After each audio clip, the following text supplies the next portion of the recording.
What's up, everybody? Welcome back to another episode of Rams Brothers. I'm your host, Dean, and I'm joined, as always, by my brother and the other great host of this show, Nick. And it's a Victory Monday. Rams are 7-2, an insanely impressive victory against the 49ers. They jumped up 21-0. They allowed some points, but they still kept their foot on the throat of the Niners and got another win in the division. But before we jump in all the fun stuff that happened yesterday and over the weekend, first and most importantly, how are you, my good brother? Fantastic.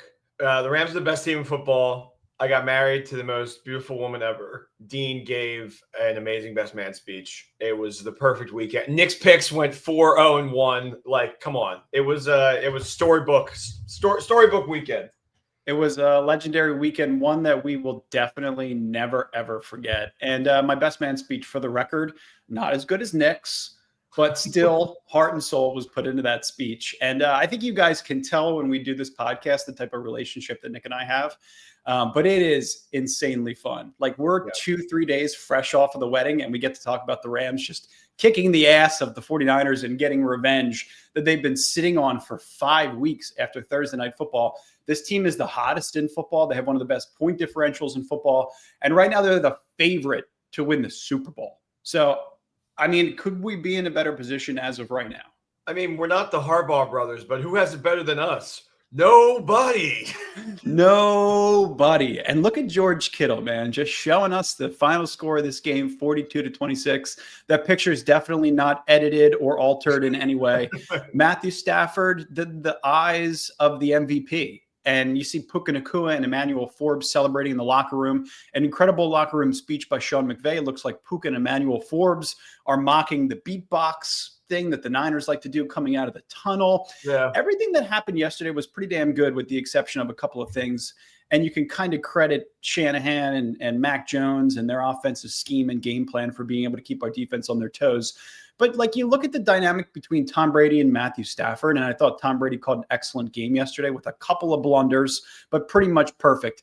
He said to Stafford after this game, "You're only 37. You got at least another 8 years to play. I can't wait to watch all of them." And Stafford was kind of smiling as Brady was kind of going through that.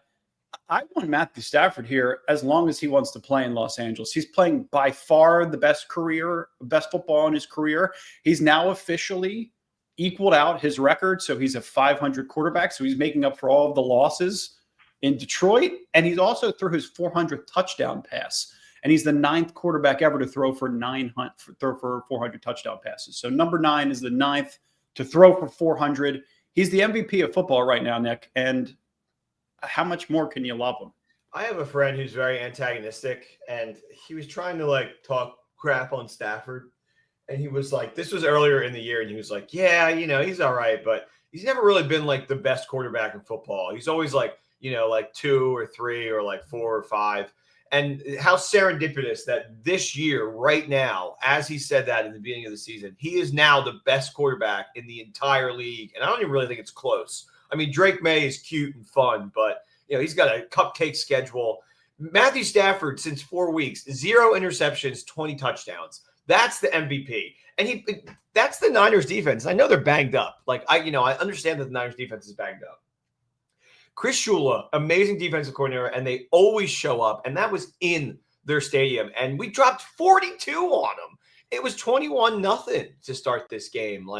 We were just on fire. The boys wanted revenge, and they got it. And I'll tell you what, we're going to get to this in a couple of seconds, but the 4th down conversions, the 3rd down efficiency, the red zone efficiency, those are all reasons why, they've been held back in the past couple of years. But to be able to be on the road in LEVI'S STADIum, the stadium that is hosting the Super Bowl, I think it's pretty important to see your offense operating in a way that is so incredibly efficient in all the most important spots of the game. Everything was well executed. I thought everything was drawn up really well. And we talked about in the last episode, Nick, we were like, if Sean McVay can utilize that 3 tight end grouping, that 13 personnel that has been so successful over the past 3 or 4 weeks, they're going to win this football game. And that's exactly what they did. It kept Kyle Shanahan and Rob Saleh on their toes consistently, and the Rams had their way. Yeah. Oh, yeah. I think I said Chris Shula as opposed to Robert Saleh when I was going through that rant. Doesn't matter. I got what you were. Yeah. I mean, I think that they're they're the best team in football, period, right now. And, you flash the Super Bowl odds on the screen for a second. Yeah, 2026. It's us and the Chiefs. And the Chiefs are only there this year because of what they've done in the past. We're there. Us, Seattle, and the Colts are there because of what's going on this year. And I think those are the three best teams in the league right now. Not a question. And, Vegas has us above those two teams. And I would agree. I think back to, and I don't know if I think it was 2017, the year that Nick Foles and Tom Brady squared off in the Super Bowl. If this is your Final Four, you're going to have Matthew Stafford, Patrick Mahomes, and then Sam Darnold and Daniel Jones.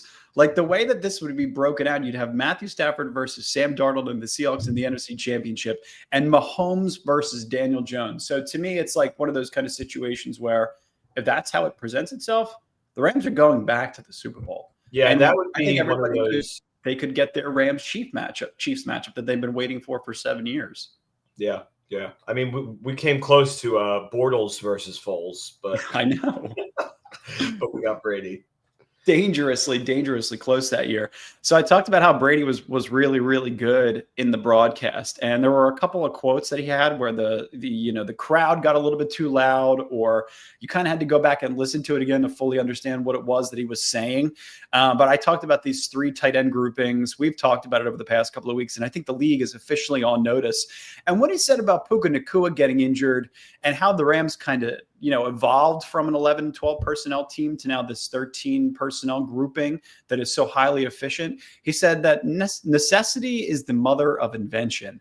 They continue to find matchups they like versus safeties and linebackers. It's so impressive. They're really using their personnel groupings as a weapon today.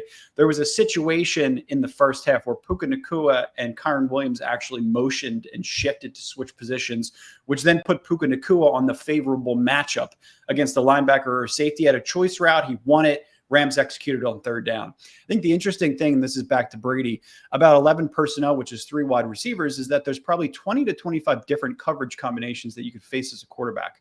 When you go to a 3 tight end grouping and they play base defense, you're only dealing with 3 or 4 combinations. So it simplifies the defensive playbook by about 20% and gives the quarterback a ton of less looks to have to diagnose post-snap. And that allows you as a play caller to dial up whatever the hell it is that you want to dial up. And that is so riveting because it's like a professor downloading all of their experiences, their knowledge into real game time stuff. And it's basically explaining why the Rams are so dominant right now offensively. I think he needs me in there with him to kind of color code it with a little more rainbow essence in that, because I was watching with some people and they were like, what is he rambling on about? Because like from the regular person's POV, they're not going to understand all of that, like, from the average football fan. But I think he may have been listening a little bit to Rams Brothers Pod, because we were saying how not for real, but we have been saying that us losing Puka in that Jags game could have been the best thing that could have happened to us. You know what? And I was thinking about this yesterday. Sometimes the best things that happen in Rams seasons are huge, embarrassing losses. Sometimes they are injuries to key players. I think about Robert Woods in the year of the Super Bowl, and you go out and get Odell Beckham Jr., right? There's injuries that you have to recover from, and all the situational stuff. And Kurt Warner. Right. And you know what?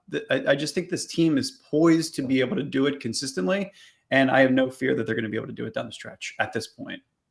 I mean, that was one of the tough games, and now it's Seattle at home, and then it's the Bucs at home.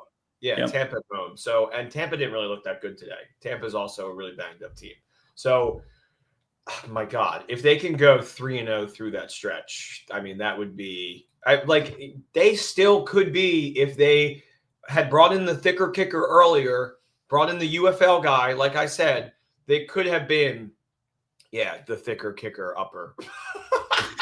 That's really funny. Look at that belly bursting through that jersey. If they could have brought him how in big earlier. The belly is, you go 6 for 6 on extra points. You stand. Yeah, no, I don't care. He looks like King K kicker. He sure does. Yeah, I think it's all about, like, I know we talked about the personnel grouping ad nauseum. I think that the whole world is put on to the fact that the Rams have utilized this personnel grouping really efficiently. I just think some of the underlying things that people have complained about over the past couple of years is the situational play calling and the red zone stuff. And Sean McVay has been incredible in all of those situations. And this is why they're the favorite to win the Super Bowl right now. And it's why they're the favorite to be the #1 seed in the NFC. You look at week 7 through 10 red zone drives, results by a team. You see all that green at the top of the screen that's affiliated with the Rams? Those are all touchdowns. Those are 16 of 17 drives in the red zone over the past 4 weeks being touchdowns. The one that wasn't a touchdown was a missed field goal. So you just talk about the incredible efficiency that Sean McVay and Matthew Stafford have on display in these kind of situations. This is via Josh on Twitter. Josh iOS tweets. He says, Sean McVay fixed the red zone. Week 7 through 10, 14 red zone drives, 13 touchdowns, 1 missed field goal, and it was a face mask penalty. And also the Rams are 11 of 15 on 4th down this season. The play calling execution in those situations have been above and beyond. Yeah. Like anything that I've seen from Sean McVay over the past 7-8 years. Really? You would put it that high? Situationally, yeah. I feel like when you go back to like 2001 or 2021 or even 2018, the situational stuff in 18 was bailed out by their playmakers, right? It was bailed out by a Todd Gurley. And I think in 2021, you would have Matthew Stafford empty in some of those longer 3rd or 4th situations. Absolutely. And you would be fully dependent on his arm to win you the game in that situation. And now Brady talked about this yesterday. They're using their personnel groupings as a true weapon. It's not fully reliant on the talent of one individual person. And I think it's the best I've seen so far. I just can't. One of my favorite memories is we would watch the Rams that 2021 season together because we ended up watching a lot of games together. I just remember hearing you say, "Why are they empty again? They're empty again." I do want to say one thing too about a group that has been kind of behind the 8 ball, and I thought our running game was actually pretty solid too, and it felt like a really good 50-50. Split between Corum and Kyren today, which I thought was respectful to Corum. He was returning kicks too. Was that new? That was new. I think he's always back there with Whittington. But I think Whittington was banged up. He showed up on the injury report late, which led to Corum returning some kicks. He did pretty good too. I felt like we were always starting like at least the 35. I think he got past the 35 twice. So I mean, he looks like a running back, and that's the kind of situation with the new kickoff rules where somebody like a Blake Corum can kind of navigate through traffic probably better than a receiver could. Yeah. So I like that. And no, Nick, you're right. It's a full complement. I go back to the speech that I made on Friday night. Like it's true complementary football, like between you and your wife and between the Rams and the way that they like to marry their passing and running concepts together and all their personnel groupings. They like to make everything look the same. So the ideal scenario is you can plug in a Kyren, you can plug in a Blake Corum, you can plug in a Jarquez Hunter, and all of those guys can be incredibly efficient. Maybe one of them could break a run and cut off 5, 6, 7 plays on one of your longer drives. That's the ideal, but they're still incredibly efficient there. And the way that they're throwing the football out of play action is probably the most impressive part about how this whole offense is functioning with a 37-year-old quarterback. Yeah, I mean, I just like that when they got down to to the 1 or 2, they trusted Kyren the first time he got in, and then another time when they got down there, they didn't get it on the first down, so they went to the air, and I was like, good, like immediately switch it up. You know what I mean? Like figure out something else that you can do. You do not have to run the ball straight forward again. That is exactly what didn't work in overtime the first time we played these guys, and it felt like it's all they had. So yeah, you're right. And I think even when they're running the ball in those situations, they're getting a little bit heavier with their personnel grouping. So they're kind of stacking the line a little bit more. So if you need to run up the middle, you have the personnel to be able to do so. Regardless, I think you talked about this, the red zone efficiency in terms of throwing the ball. Devontae Adams, I know he got banged up yesterday. He's got an oblique injury. McVay said he probably could have returned if the score was closer, but he is 32 years old, so something to watch out for next week against the Seahawks. But wide receiver Devontae Adams is the 4th player in Rams history with 6 touchdown receptions in a span of 3 games. Harold Jackson, Elroy Hirsch, and Isaac Bruce are the only other 3 to do it. He currently leads the NFL with 9 receiving touchdowns this season. So, I mean, it's almost like an automatic.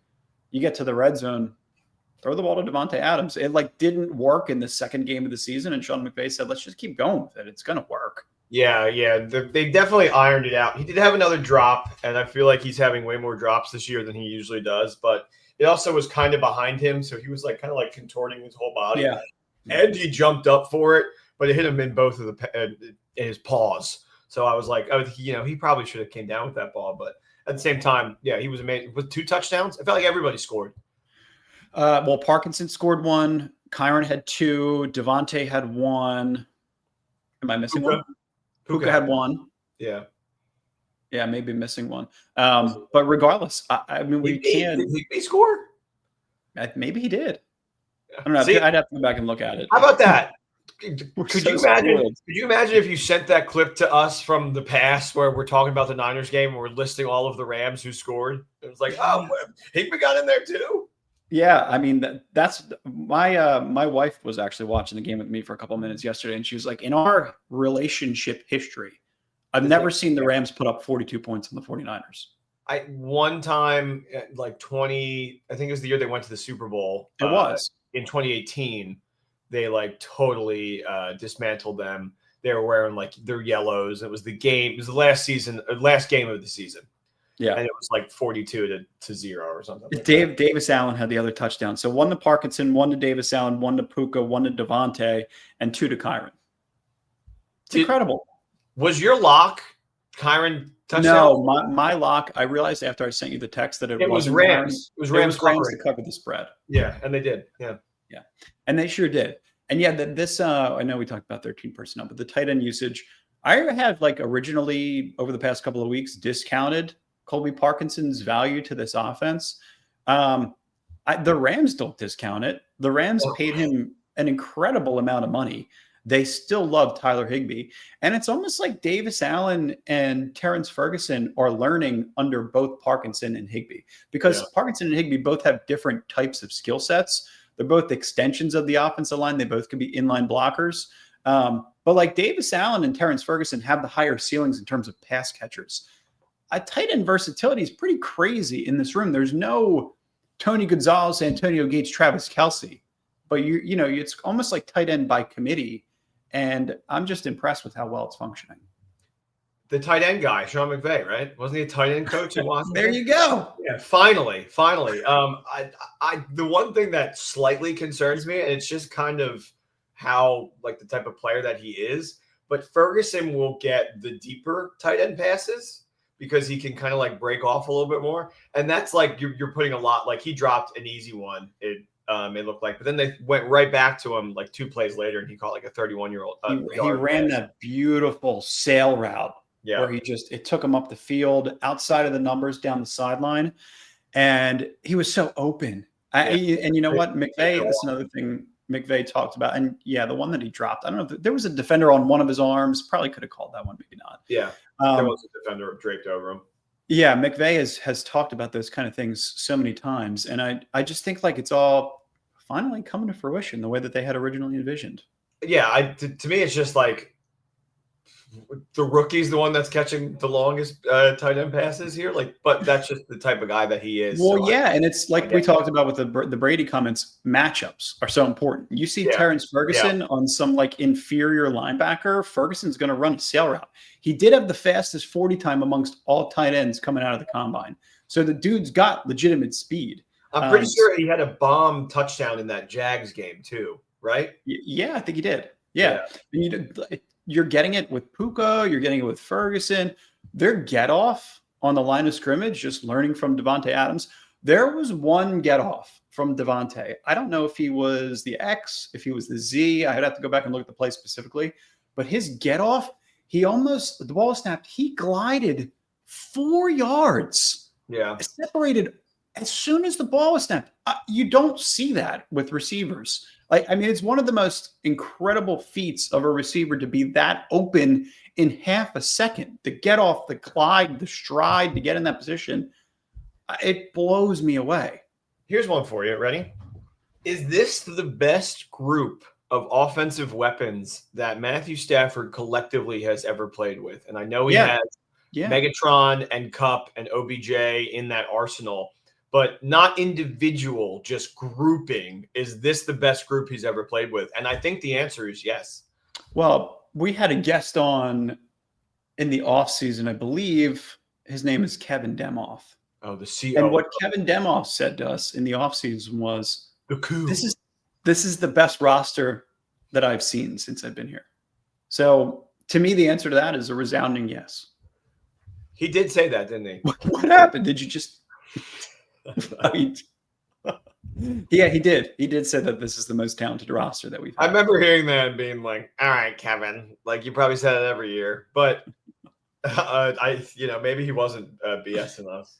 No, he wasn't BSing us. And you know what? I think Kevin Demoff was down on the field in the offseason going through OTAs and training camp, seeing guys like Nate Landman perfect the peanut punch.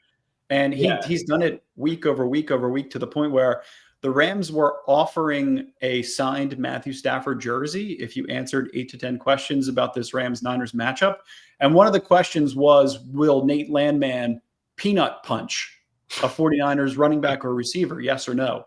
And I answered no, because I didn't think I was going to see that again. Not winning the jersey. He does it every single week. It's insane. Like, and then also like with the peanut pop gun, just exactly. And then also like the other thing that I was watching and I was trying to figure out was like, why can't we get pressure on Mac Jones? Yeah, like we went through 7 quarters leading into the fourth yesterday with 1 sack. But you know what? All of the plays where we were forcing errant throws or turnovers, the pressure stepped up. And Emmanuel Forbes now has picks in back-to-back weeks.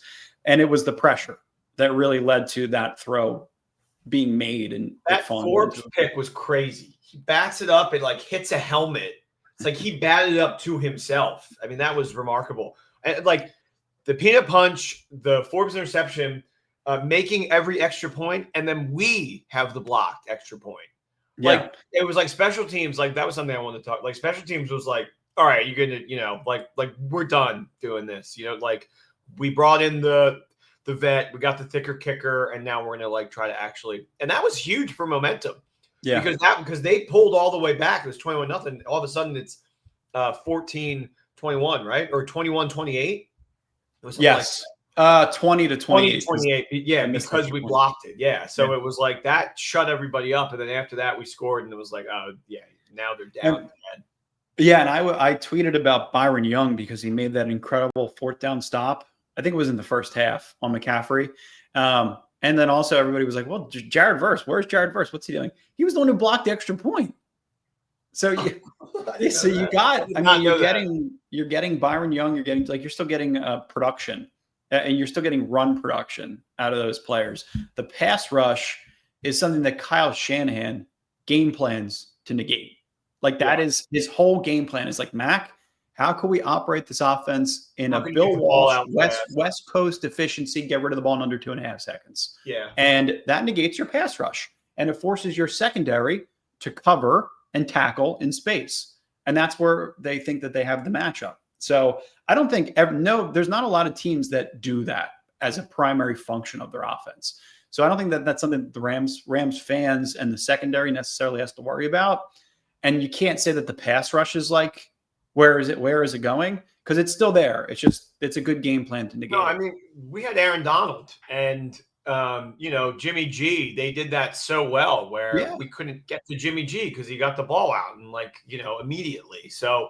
And then, lo and behold, NFC Championship sack, forced turnover for the win, But like just saying, eventually we will get there. And I feel like we generated enough that it forces the turnover. And, sometimes too, when the offense is firing so hot, you can kind of defense can kind of take like a little step back. They have been lights out this season, and they definitely have helped us stay in some of these games. So sometimes the offense has to pick it up. Offense makes a lot more money than defense. It's so true. And you know what? I think what Kyle Shanahan did from 5 weeks ago on Thursday night to this weekend, I don't think there was any changes primarily in the game plan.